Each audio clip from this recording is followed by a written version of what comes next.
పాలకూర, ఉల్లికారం ఎప్పుడైనా తిన్నారా? తినకపోతే ఒక్కసారి నేను చెప్పిన ప్రాసెస్‌లో అయితే ట్రై చేసేయండి. ఆకుకూర ఇష్టం లేని వాళ్ళు కూడా ఇది తింటే అసలు వదలరింక. సో, ప్రాసెస్ అయితే చాలా సింపుల్ చూసేద్దామా? ఫస్ట్ అయితే ఒక మిక్సీ జార్‌లో ఆనియన్స్, చింతపండు, ఉప్పు, కారం, అల్లం వెల్లుల్లి వేసుకొని మంచిగా అయితే మిక్సీ పట్టేయండి. తర్వాత ఒక ప్యాన్‌లో ఆయిల్ వేసి జీలకర్ర, ధనియాలు, ఎండుమిర్చి, కరివేపాకు ఉంటే కూడా కరివేపాకు వేసుకోండి. అలాగే కొత్తిమీర వేసి మంచిగా ఫ్రై చేసుకొని ఆ ఉల్లిపాయ ముద్దనైతే అందులో వేసి బాగా ఫ్రై చేసుకోవాలి. దీనికి ఉల్లిపాయ ముద్దే మంచి టేస్ట్ అయితే ఇస్తుంది. సో, దీన్నైతే పచ్చివాసన పోయేంత వరకైతే మంచిగా ఫ్రై చేసేయాలి.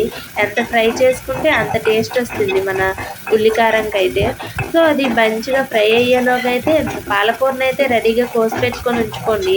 ఇది ఫ్రై అయిపోయిన తర్వాత మనం పాలకూరని కోసి పెట్టుకొని ఉంచాం కదా! దాంట్లో అయితే కొంచెం కూడా వాటర్ లేకుండా మంచిగా వాష్ చేసేసి ఇలా వడపెట్టుకొని ఆ ఉల్లికారంలో అయితే ఇది వేసేయండి. అసలు వాటర్ అనేది యూజ్ చేయకూడదు ఇందులో. అందులో వేసాక అయితే మంచిగా కలిపేయండి. ఈ పాలకూరలోనే కొంచెం వాటర్ కంటెంట్ అనేది ఉంటుంది కదా! దాంతోనే ఇదైతే అవుతుంది, ఉడుకుతుంది. సో, మంచిగా ఫ్రై చేసేయాలి వీటినైతే. అలా కలిపి అయితే మూత పెట్టేశాను. ఒక 5 మినిట్స్ తర్వాత ఓపెన్ చేస్తే చూసారా ఎంత బాగా రెడీ అయిపోయిందో. ఇంకా మంచిగా ఫ్రై అవ్వాలి. ఇంకా ఏం రెడీ అయిపోలేదు. ఇది రెడీ అయిందని మనకెలా తెలుస్తుందో తెలుసా? మనమైతే దీన్ని కలిపేటప్పుడు ఆ ప్యాన్‌కి అసలు కొంచెం కూడా అంటకూడదు. అప్పుడే ఇది రెడీ అయిపోయిందని అయితే మనకు తెలుస్తుంది.